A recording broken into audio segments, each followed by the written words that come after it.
നമസ്കാരം. മലയാളി വാർത്തയിലേക്ക് സ്വാഗതം. കേരള തീരത്ത് രൂപം കൊണ്ട തീരദേശ ന്യൂനമർദ്ദ പാത്തിയുടെ സ്വാധീനം മൂലം ബുധനാഴ്ച സംസ്ഥാനത്ത് ഏറ്റവും കൂടുതൽ മഴ പെയ്തത് വടക്കൻ ജില്ലകളിലാണ്. കാസർഗോഡ്, കണ്ണൂർ ജില്ലകളിലെ വിവിധ ഇടങ്ങളിൽ ബുധനാഴ്ച ശക്തമായ മഴ ലഭിച്ചിരുന്നു. കാസർഗോഡ് ജില്ലയിലെ മുളിയാറാണ് ആദ്യ സ്ഥാനം. രാവിലെ 8:30 മുതൽ വൈകിട്ട് 6 വരെ 38 മില്ലിമീറ്റർ മഴയാണ് മുളിയാറിൽ പെയ്തത്. പിലിക്കോട് 36, ബയാറിൽ 36.5, എരിക്കുളം 32.5, ഉദുമ 27, പാളത്തൂർ 24.5, പടന്നക്കാട് 24.5 മില്ലിമീറ്റർ വീതം മഴയാണ് ജില്ലയിലെ വിവിധ സ്റ്റേഷനുകളിൽ രേഖപ്പെടുത്തിയിരിക്കുന്നത്. തുടർന്ന് വരുന്ന 7 സ്ഥാനങ്ങൾ കണ്ണൂർ ജില്ലയിലാണ് ഉള്ളത്.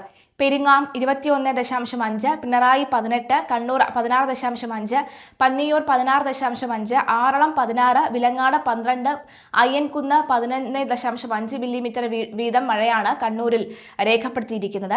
തീരദേശ ന്യൂനമർദ്ദ പാത്തിയുടെ സ്വാധീന ഫലമായി ചൊവ്വാഴ്ചയിലും കാസർഗോഡ് ശക്തമായ മഴയാണ് രേഖപ്പെടുത്തിയത്.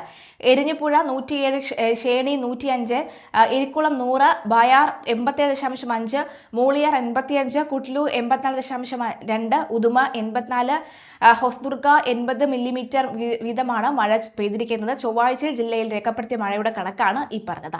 വടക്കൻ കേരള തീരത്തിന് സമീപത്തായി നിലനിന്നിരുന്ന തീരദേശ ന്യൂനമർദ്ദ പാത്തി കർണാടക, ഗുജറാത്ത് തീരദേശത്തേക്ക് മാറിയിട്ടുണ്ടെങ്കിലും വരുന്ന 2 ദിവസങ്ങൾ കാസർഗോഡ്, കണ്ണൂർ ജില്ലയിൽ മഴ തുടരുമെന്നാണ് പ്രതീക്ഷിക്കുന്നത്.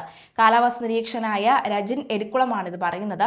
2 ദിവസത്തിനുള്ളിൽ ബംഗാൾ ഉൾക്കടലിൽ രൂപപ്പെടുന്ന ന്യൂനമർദ്ദം സഞ്ചാരപാത പടിഞ്ഞാറൻ പസഫിക് സമുദ്രത്തിലെ ന്യൂനമർദ്ദ സ്വാധീനം അനുസരിച്ച് മഴ കൂടിയും കുറഞ്ഞും ഇടവേളകളോടെ 10 വരെ തുടരാനും സാധ്യതയുണ്ടെന്നും അദ്ദേഹം കൂട്ടിച്ചേർത്തു.